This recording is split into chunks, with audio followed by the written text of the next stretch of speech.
मुंबई उच्च न्यायालयाच्या आदेशाप्रमाणे व संघटनेच्या वेळोवेळी केलेल्या पाठपुराव्यानंतरही बांधकाम कामगारांच्या नोंदणीसाठी ऑनलाईन पोर्टल पूर्ववत सुरू होत नसल्याने महाराष्ट्र राज्य बांधकाम कामगार संघटना कृती समितीच्या वतीनं 21 जानेवारी रोजी मुंबई येथील आझाद मैदानात बेमुदत उपोषण करण्याचा इशारा देण्यात आला आहे. कृती समितीचे निमंत्रक शंकर पुजारी, सहनिमंत्रक सागर तायडे व वनिता बाळेकुंदरे यांच्या नेतृत्वाखाली होणाऱ्या उपोषणात जिल्ह्यातील बांधकाम कामगारांना उपस्थित राहण्याचे आवाहन जिल्हा निमंत्रक शंकरराव भैलुमे यांनी केले आहे. सध्या महाराष्ट्रामध्ये इमारत व इतर बांधकाम कामगार कल्याणकारी मंडळाकडे 28 लाख नोंदणीकृत बांधकाम कामगार आहेत. नव्हे तर 26 लाख बांधकाम कामगारांचे अर्ज प्रलंबित आहेत. बांधकाम कामगारांच्या नोंदणीसाठी असलेले ऑनलाईन पोर्टल बंद पडल्यामुळे एकूण 54 लाख बांधकाम कामगारांचे काम सध्या पूर्णपणे बंद पडल्याच्या अवस्थेत आहे. या मंडळाचे सचिवांनी कारस्थान करून आचारसंहिता सुरू आहे म्हणून काम करता येणार नाही असे सांगून सर्व कामकाज बंद पडल्याचा आरोप कृती समितीच्या वतीनं करण्यात आला आहे.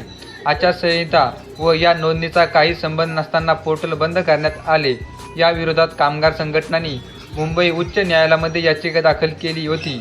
याबाबत 6 नोव्हेंबर 2024 रोजी मुंबई उच्च न्यायालयाने एका दिवसात पूर्णप्रमाणे सर्व कामकाज ऑनलाईन पद्धतीने सुरू करण्याचे आदेश दिले आहेत.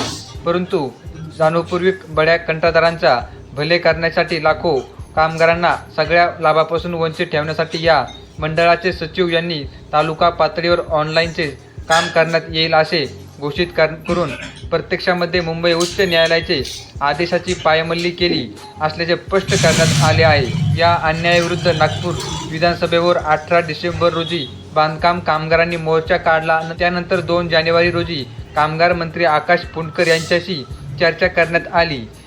त्यांनी बांधकाम कामगारांचे पोर्टल पूर्ववत करण्यात येईल असे आश्वासन दिले होते.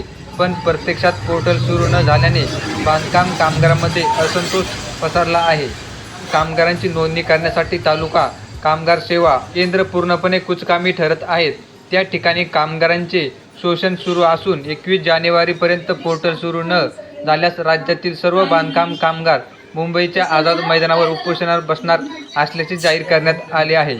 यावेळी या उपोषणासाठी शंकर भैलुमे अहिल्यानगर, नागेश बनसोडे सोलापूर, सागर कुंभार सातारा, मंगेश माटे भंडारा, सुनील लाखे नाशिक, वाहिद पठाण संभाजीनगर, संदीप भंडारे अकोला, अजय कांबळे लातूर, विनीत यादव, नितीन यादव सातारा आदी कृती समितीचे जिल्हा निमंत्रक प्रयत्नशील आहेत. अशा प्रकारे जर 21 जानेवारीपर्यंत जर वेबसाईट सुरू झाली नाही तर बांधकाम कामगार कृती समितीच्या वतीनं उपोषण करण्यात येणार आहे. आझाद मैदानावरती उपोषणासाठी हे लोक बसणार आहेत. जे काही तालुक्याच्या ठिकाणी जे काही कामगार संघटना आहेत त्यांना देखील कामगार उपोषणासाठी बोलवण्यात येणार आहे. अशा प्रकारची महत्त्वपूर्ण अपडेट होती.